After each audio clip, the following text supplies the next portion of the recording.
اهلا بيكم حبايب قلبي وفيديو جديد النهارده.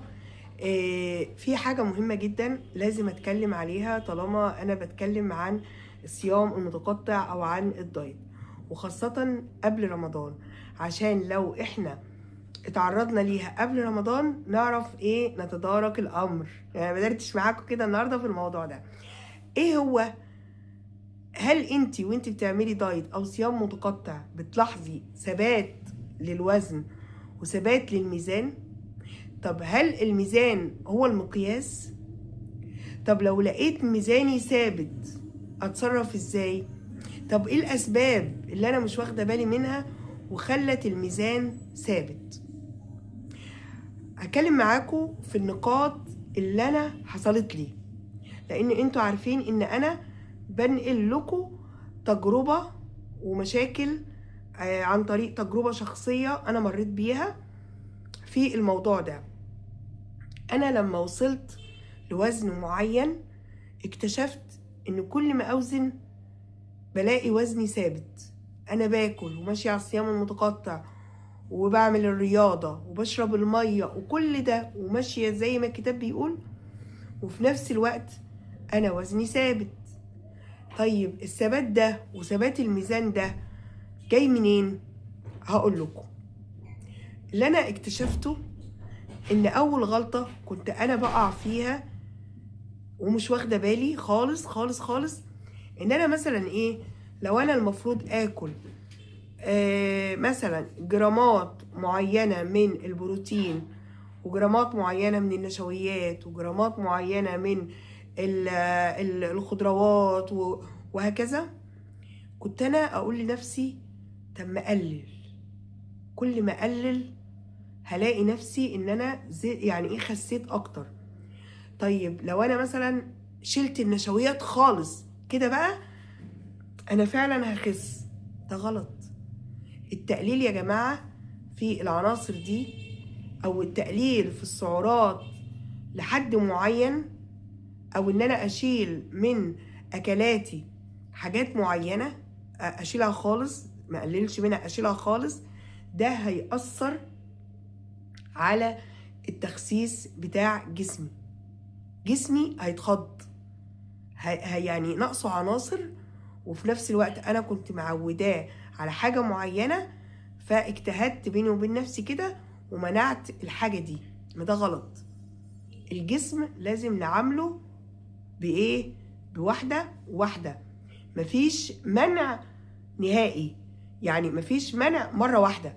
المنع بالتدريج. حتى لو هتمنعي سكر، حتى لو هتمنعي نشويات او هتقللي سكر، هتقللي نشويات، هتقللي اكل غير صحي، خدي جسمك بالتدريج. لان لو الجسم خاف او حصل له خضة او بدأ ان هو بيدخله عناصر معينة بدأت ما يلاقيهاش، وخاصة الجسم بيخاف من الجوع، الجسم بيخاف من المجاعة، فده يتقلب لحاجة عكسية، انه يثبت، يحصل له ايرور، لا منه بيزيد ولا منه بيقل ولا اي حاجة، في ايرور. يا اما يضطرك انك تاكلي كتير، ده ايرور برضه، يعني من خوفه ده ايرور. فاتعودي تسمعي لجسمك، اتعودي تقللي تتدرجي في التقليل. ما تدخليش على جسمك فجأة كده انا همنع سكر، فجأة انا هشيل نشويات، انا محتاجة 150 جرام بروتين انا هخليهم 100 جرام. مفيش اجتهادات في الامور دي. تمام؟ دي اول نقطة. تاني نقطة واللي انت ما تاخديش بالك منها، ان التوتر والاسترس بيأثروا على الميكانيزم بتاع التخسيس. يعني لو انت متوقعة مثلا وزنك يقل، فانت ممكن تكوني متعرضة لضغوط، متعرضة لستريس، يحصل برضو شوك كده او ايرور في الجسم ما يحرقش. انا بتكلم عن اللي حصل معايا، مش بتكلم عن امور علمية. انا بعيدا عن، اكيد ده له تفسيرات علمية بس انا بعيدة عنها، دي للمتخصصين. انا بقول لكم اللي حصل معايا في الموضوع ده. في ايرور حصل، ان انتي متوترة، هرمون الكورتيزول عالي عندك جدا، على طول في توتر. التوتر ده بيتنقل للحرق عندك بيقف. فلازم نبعد عن التوتر، عن القلق، اهدي نفسي على قد ما اقدر، اطبطب على نفسي، اعرف ان انا بدخل لجسمي حاجة جديدة اسمها صيام متقطع، بدخل لجسمي حاجة جديدة اسمها دايت، اسمها بخسس، اسمها حياة صحية. فبالراحة عليه طالما هو مش متعود منك على كده.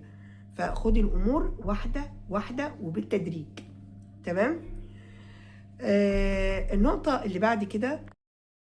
اللي بعد كده والأخيرة، استعجال النتائج. ان انت بتستعجلي النتيجة، ما عندكيش صبر، بتحبطي، بتعملي دايت وتبصي على الميزان فتحبطي. الميزان يا جماعة مش مقياس.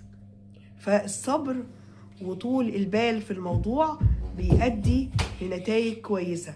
فالميزان مش شرط، المقاسات شرط، حاجات كتير شرط. ممكن كتلتك العضلية بتزيد فانت مش واخده بالك، الوزن ثابت لان كتلتك العضليه بتزيد، فمش واخده بالك انك بتخسي، لكن المقاسات بتبين. تمام. فده كده لو انت عملتي دايت وتعرضتي للحاجات دي يا ريت تكتبي لي في الكومنتات. بحبكم جدا، ويا رب الفيديوهات تكون بتعجبكم، وما تنسوش لايك وشير واشتراك في القناه اللي مش مشترك، وتفعيل الجرس عشان يوصل لكم كل الفيديوهات. ويا ريت تتابعوا الفيديو من الاول للاخر، ويا ريت تسيبوا لي كومنت حلو كده تقولي انت عندك صبر ولا بتحبطي بسرعه، وهل انت فهمتي ميكانيزم الصيام المتقطع وبتتعاملي على اساسه ولا لا، وهل بتبعدي عن التوتر والاسترس ولا مستمره فيه. عايزه ارائكم عشان افهم دماغكم وافهم انتوا محتاجين تشجيع مني بايه وعلى ايه. بحبكم جدا جدا، ومع السلامه.